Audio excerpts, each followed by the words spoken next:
So Summoner Wars has just had its 5th wave finish, so we're up to 30 factions that have been released. And I thought it'd be a great time to have an analysis of the data set of all the cards and have a think about how the cards are balanced. So this is a video aimed at sort of more competitive players, or if you're just interested in how the game may be balanced. That's the purpose of this video. So yeah, I've just come in with a big spreadsheet to analyze all this, and all of these cards have been analyzed. So we're almost halfway through all of the potential decks that may be released. So yeah, 30 decks have been analyzed, plus all the mercenaries. That's 221 unique cards, 124 commons, 97 champions, and then they all have 319 unique abilities. So the key assumptions that I had coming into this, which may be wrong, so keep that in mind, is that common units are balanced with each other, and importantly, common units are balanced on an individual level and not at a faction level. And the biggest evidence we have for this is the sort of the deck building aspect of the game. So you would assume that hopefully the commons are sort of balanced with each other, not at like a whole faction level. And then this is a really important one, and if this is wrong, then you can basically take everything I say in this video with a grain of salt, and that is strength and health are treated as equal stats for balancing. So 1 point of health is 1 point of strength. That's an assumption that I've made. And then there's a predictable relationship between a unit's cost, its abilities, and the resulting stats. And there's just a little disclaimer of, if any of those are incorrect, then this video may be inaccurate. So when you boil down all of these cards and you just look at the commons and you look at, you take out all the commons with the negative abilities, you take out all the commons with some really, really strong abilities, you start to see these patterns emerge where I call them cost brackets. So commons generally cost between 0 and 3 magic, and then we generally see predictable patterns of stats. So 0 cost units give you 4 stats, that's health plus strength, all the way up to 3 cost, which generally gives you 8. So for example, this Ancient Scholar, it costs 1 and it gives you 5. Costs you 1, gives you 2 health, 3 strength, and 5 stats. And so it fits nicely into this sort of second bracket. But now, of course, discarding, given that you can discard any card for a magic, there is an inherent opportunity cost to every card. So we can effectively say that units actually cost 1 more. So 0 cost units actually cost 1, 1 cost units actually cost 2, etc. For the same amount of stats because of that opportunity cost. And then on the right, we've got a ratio. So I've simply divided the stats by the cost. So, and as you can see, the more expensive a unit is, the less stats you're getting as a proportion of the cost. So we can actually stick this onto a curve. So this is a cost curve. So 0 cost units give you usually about 4 stats. And then we see a big drop off, almost half to the 1 cost units. And then we sort of see a gradual decline to the 3 cost units, or the 4 cost if you're considering the opportunity cost. And so you may be thinking, well, I'm never going to ever play anything but a 0 cost unit ever again. And that would be a fair observation.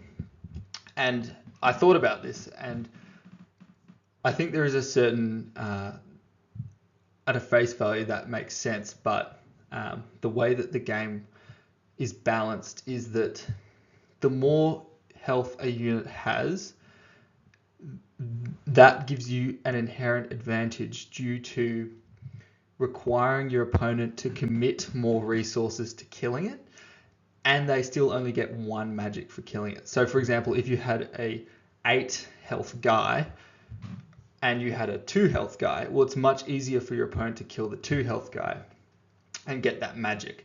Whereas it might take your opponent 2 or maybe even 3 turns to kill that 8 health guy, and they still only get 1 magic for their effort. And so there's an inherent advantage in having more health because of that tempo advantage. And I think that the devs have balanced for it by basically lowering the stats that you get relative to the price. And so there's a big drop off though, worth noting, between the 0 and the 1. So that's worth noting.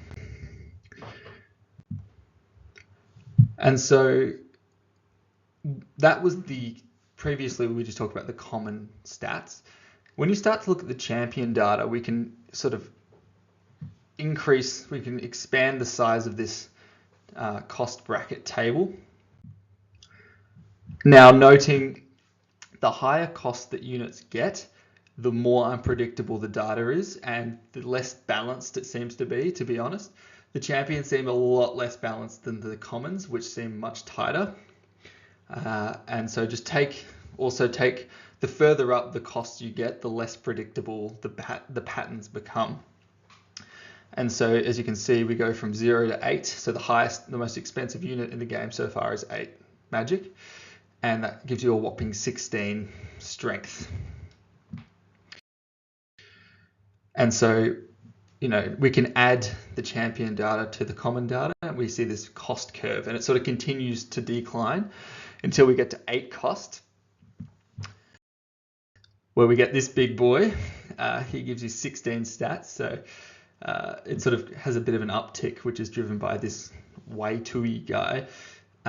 My thinking is that the devs are probably thinking maybe it's really, really hard to get that amount of magic in a game, especially a very competitive game where, tempo and magic is really important.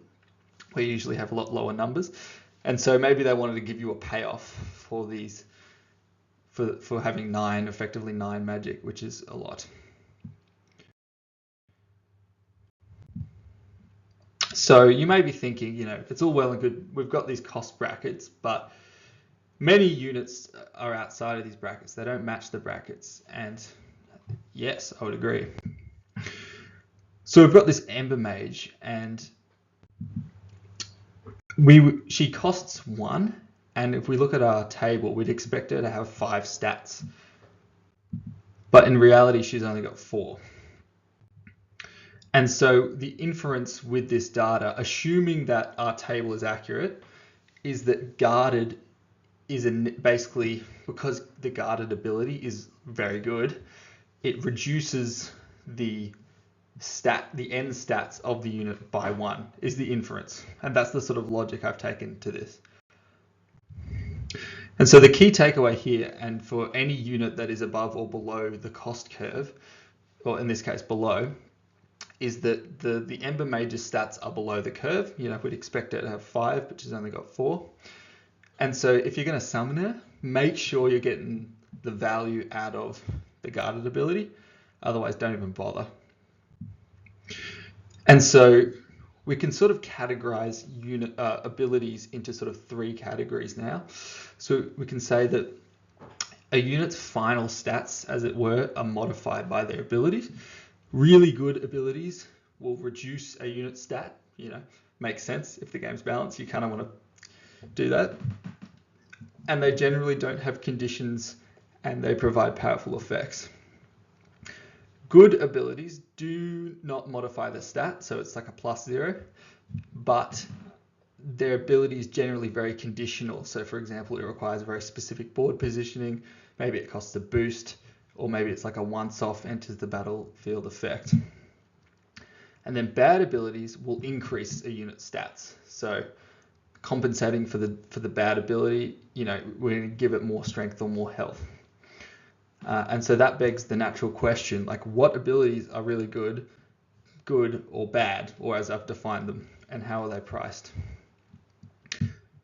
So now I'm just going to run through all of the abilities. Note that most of these abilities are from my analysis of the commons, a little bit of the champions, but it gets much harder to find patterns because, like I said, they're kind of less balanced, it seems. And just the numbers in here may be a little off, but these are general sort of principles I've found, which are interesting. So if we're starting with the attack strength, really good abilities effectively give you additional strength, which effectively translates to an additional stat. So there's your balance, with very little downside. So for example, strong is a great example. This unit has +1 strength, and so they're going to factor that into the cost, to the stats of the unit. So in the brackets, all that means is it's -1 or 2 to the stat, to the end stat. So a unit with strong would have -1 to the end stat. And then we have good abilities, which will provide you with extra strength, but with a cost, right? So you're going to see this pattern of with a cost. So primed gives you an extra strength on the turn it's summoned, and then it goes away, right? So it's a once-off. Or spot weakness gives you an extra strength if the enemy unit has already been attacked by one of your units this turn. So it's very conditional. You have to do a bit of work to make it happen, right? Or gang up is very similar. It gets an additional strength for each adjacent friendly unit next to the enemy unit. And then we have bad attack abilities. So unwieldy magic. If you roll any of, I call them the Harry Potter symbols, the sort of lightning symbols, you miss entirely. So it's sort of a negative attack, but then it will give your unit +2 health or strength or whatever as a sort of consolation prize. And then wild strike is similar. So again, similar to strength, auto damage, abilities like sudden strike, quick shot, quick strike. These sort of abilities are very easy to pull off, and they just do auto damage. And so that's been factored in with the balancing. So these generally will reduce your unit's end stats. Then you have the sort of auto damage with a condition. So you have the sort of, engage only deals the damage when your opponent moves away, which is a lot harder for you to control. Trample is quite difficult because you need to start your unit next to an enemy and then move over it. And exploit requires you to discard a card. So all of these have little costs. And then bad abilities basically are auto damage to yourself, will increase your stats. So a lot of the dark build symbol cards will have these sort of bad abilities, but then that increases their stats. And I've highlighted engage and greater engage, and this was a little inconsistency I found. So if we compare Guild Defender and Citadel Knight, they both have a very similar stat line. They've got 2 cost, 5 health, 2 attack, and 7 stats. The Citadel Knight has engage and protect, and the Guild Defender has greater engage. And so, given our analysis, given our cost bracket analysis, we can predict that units that cost 2 will give us 7 stats. We've got that with the Guild Defender. We've got that with the Citadel Knight. The inference is that greater engage, and protect all cost 0. But if you're comparing greater engage and engage with each other, well, that doesn't really make a lot of sense. If they both cost 0, then what gives? And so there are these little inconsistencies in the game that I found that sort of the Guild Defender in this case looks quite strong, and I would argue he is very strong. Next up, we've got movement abilities. Again, sort of really, really good abilities will reduce the stats of your units. So things like mobile structure, cling, flight, mount, these sort of quite easy to pull off and powerful abilities are quite strong. Soul Shift is a very expensive one. And then we have good abilities. They generally require a cost. So for example, Burn Hot requires you to discard a card. Embark requires you to spend a boost. Rush is a once, like you can only do it after you summon it. And then Tireless requires you to have, basically it's only really good if you have lots of units that are already moving, like 3 other units that are moving. Another inconsistency I found is that Climb and Swift seems to reduce an enemy's units stats by 1, but Climb is so if you forgot, Swift gives a unit +1 movement, Climb gives a unit +1 movement and allows them to move through structures. So I found this weird inconsistency where Climb doesn't seem to affect a unit's stats, whereas Swift does negatively, but Climb's better. So either my analysis is wrong or the game, I've found an unbalanced thing in the game. And lastly, we have bad abilities. So immobile and slow, obviously making it much harder to move. It's a very tactical game, you want to move, so they compensate by giving the units more stats. Next, we've got unit protection. So, Blood Ward reduces incoming damage. Guarded reduces incoming damage. These are very sort of easy passive things. You don't have to work for them to protect your own units. We've got the good protection ability, so heal. You have to attack your own unit and then effectively heal them, which costs an entire attack, so it has a cost. Lure of Fortitude gives everyone protection, which is great, but it has the downside of it could also give your opponents that ability. And then Protect requires you to have a very specific sort of setup going on, which requires a bit of effort on your part. And then we have Sluggish, which makes it a lot, in the bad column, makes it a lot harder, a lot easier to take hits. So sort of the opposite of the really good abilities. It's sort of a really bad ability, but then it gives you those health points and those attack points in return. So next up, we have the economic advantage / unit sacrifice abilities. So the really good ones will give you an economic benefit. So Design can take a structure from your discard pile. Fungal Transformation can get a free unit from your discard pile. Same with Infect. Work the Forge gets a upgrade card from your discard pile. So these are really, really good abilities, give you an economic boost with no downside. So they have a little downside. So they have a cost in stats. Then we have the good abilities. So the sort of Heist that requires you to get all the way to the end of your opponent's battlefield. Really hard to do for a magic.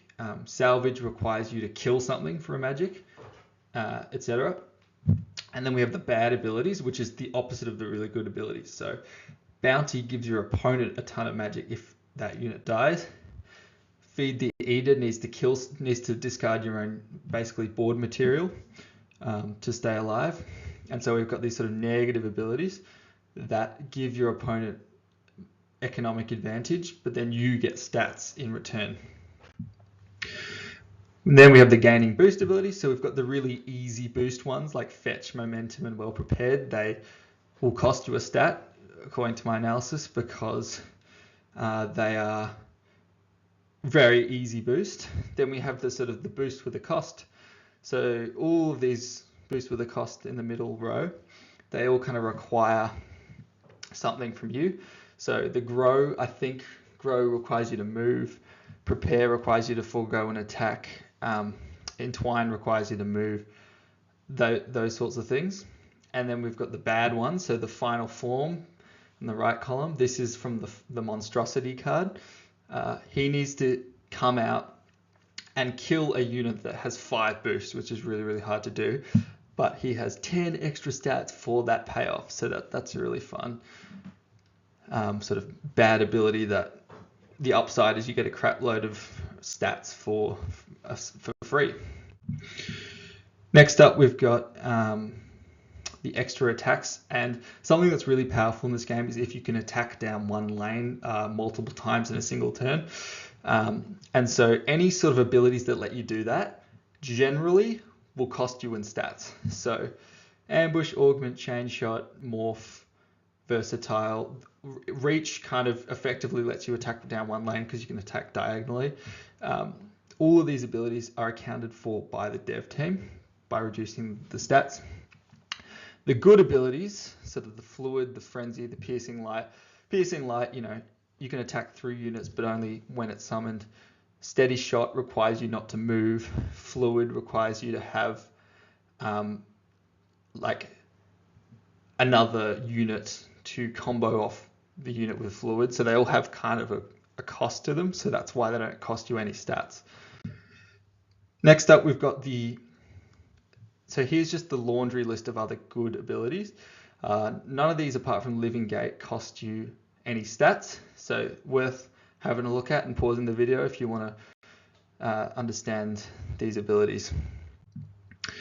So next up, I've just thought I'd put the outliers. So these are the commons that I couldn't quite work into my model. Just full disclosure. So we've got the Royal Guardian. He costs 2, but he only has 5 stats, and so you'd expect him to have 7 stats. And in my analysis, Engage and Shove were both +0, which may be wrong, but my findings was it was +0. And so what gives, right? Like, he gives you, where are those extra 2 stats gone? Well, if you actually look at the abilities, individually they're kind of average, but, well, they're sort of good abilities, which is a +0 stats. But when you combine the 2 abilities, there's actually a really powerful synergy where he can push a unit away and then deal a damage. So if they effectively, in conjunction, create a really powerful third hidden ability that he can constantly push things away and deal damage to them. But just know that the devs have accounted for that with the stats. So he seems really strong, and he is really strong, but just know that you're paying for it with 2 stats. And then here are all the other units that I couldn't quite fit into the model. I'm not going to go over them, but I'm very curious to hear if anyone else wants to have a go at this sort of analysis, and if we can figure out how the game is balanced, how these are balanced. I would love to hear that. But all of these units,